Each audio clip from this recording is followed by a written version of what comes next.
15%. Precisamos mergulhar e entender por que isso está acontecendo num conjunto nacional em que a economia está parada. Porque a explicação do que estamos fazendo nós brasileiros hoje diz por que nós brasileiros estamos estagnados economicamente diante do nosso nariz. E a interdição das elites é tão calhorda, tão perversa, tão alienante, que nós não queremos ver diante do nosso próprio nariz. Por que a economia brasileira passou entre o ano 2010 e do ano 2021 crescendo zero pela primeira vez na história? O Brasil cresceu quase 10% a sua população nesta década. E a economia cresceu zero pela primeira vez na história nacional. Esse mesmo país que crescia 10, 12, 15%. Por que agora estamos comemorando que estamos crescendo pífios 2 de inflação, pontos percentuais do crescimento econômico por ano? Quando a divisão dessa riqueza por cabeça do crescimento da população, de novo Roraima sabe gravemente, porque não é só a taxa de natalidade, é também aqui especialmente a migração que passa de 1 milhão de pessoas, e nós precisamos entender isso fora das obviedades. Uma obviedade óbvia, me permita o pleonasmo, é que nós temos que acolher, nós temos que ser humanitários, nós temos que, se quiserem, temos que ser cristãos e dar testemunho. Isto é um valor, porém não pode parar aí, porque uma onda migratória que bota 200, 300, 500, 1.000 pessoas por dia numa cidade, causa impactos estratégicos absolutamente graves, seja no aviltamento do mercado de trabalho, seja na paz social, seja na desqualificação dos serviços públicos, seja na superlotação carcerária. E não é possível fazer de conta que isso não acontece, porque há uma nobreza generosa praticada lá nos gabinetes de ar-condicionado, onde a elite brasileira toma suas decisões de costas voltadas para a realidade da vida nacional, com a questão do sentimento humanitário justo, católico, cristão, evangélico ou meramente humanista, dar acolhimento a irmãos de um país vizinho que está atolado numa crise grave, inclusive de cupidez política.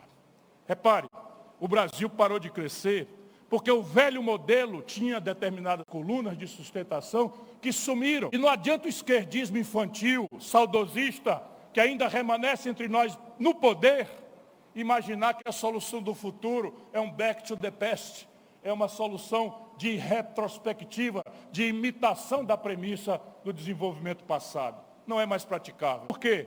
Porque o Brasil tinha um caminho óbvio. Qual era o caminho da modernidade ali na Revolução de 30 e que permeou esse exuberante crescimento brasileiro? Era industrializar o país. Era tirar o Brasil de uma economia primária de subsistência das maiorias populares e de uma economia semi-escrava ou escrava das oligarquias do café e avançar para a modernidade industrial. Fizemos um mapa muito simples, muito trivial de qual indústria o Brasil queria. Isso ainda impacta o imaginário de muita gente boa no Brasil, que era basicamente substituir importações. Tudo que o Brasil comprava do estrangeiro com grande volume, estava claro que era o caminho por onde podia fazer nascer a indústria nacional brasileira. Deixar de comprar lá fora, produzir aqui dentro.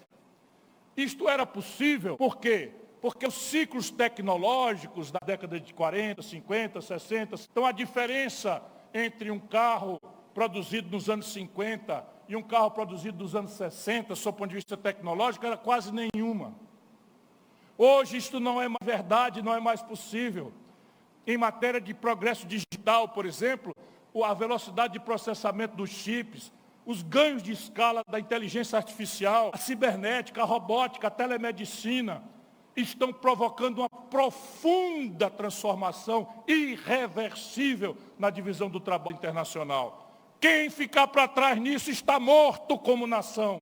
E é aí que o Brasil está, ficando para trás. Eu ouvi outro dia, não posso deixar de fazer essa menção aqui, como um repto, respeitando as delicadezas desse momento. E aí? Como é que eu posso dizer numa só expressão de provocação para pensarmos juntos, que é justo que um pai de família, para defender o bem-estar da sua família, vá abater a bateia e ao modo como ele sabe fazer, contaminando recursos hídricos com mercúrio, com outras que tal, contaminando populações tradicionais que não têm o sistema imunológico preparado para encarar as doenças para as quais os seres brancos, ocidentais, judaico-cristãs já estão imunes há muito tempo. Uma gripe para nós não é nada. Uma gripe para um Yanomami é causa de morte letal. Como fazer? Brigando e citando as paixões e emoções, ambas justas, mas colidentes no valor superior de uma contradição. Só tem um jeito, meus camaradas, meus compatriotas, chamar a ciência, chamar a universidade. É como o mundo faz.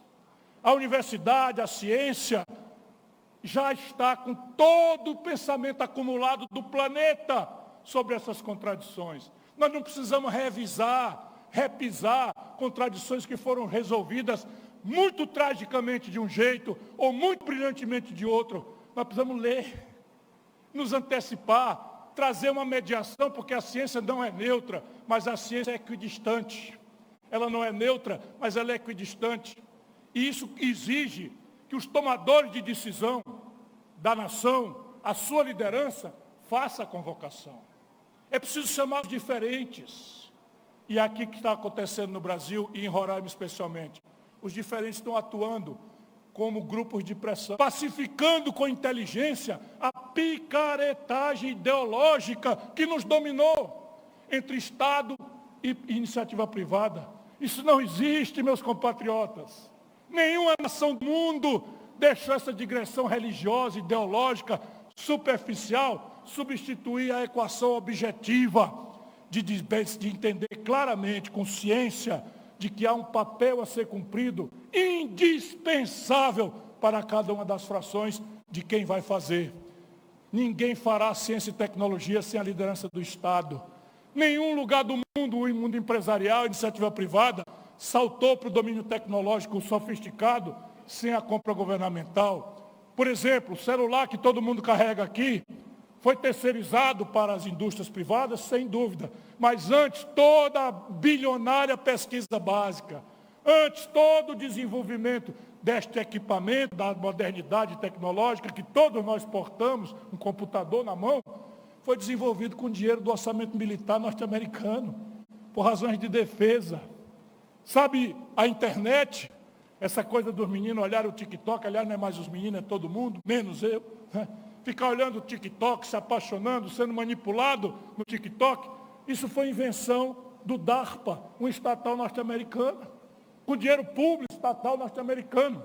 Alguém aqui imagina que a China seria o portento que é hoje,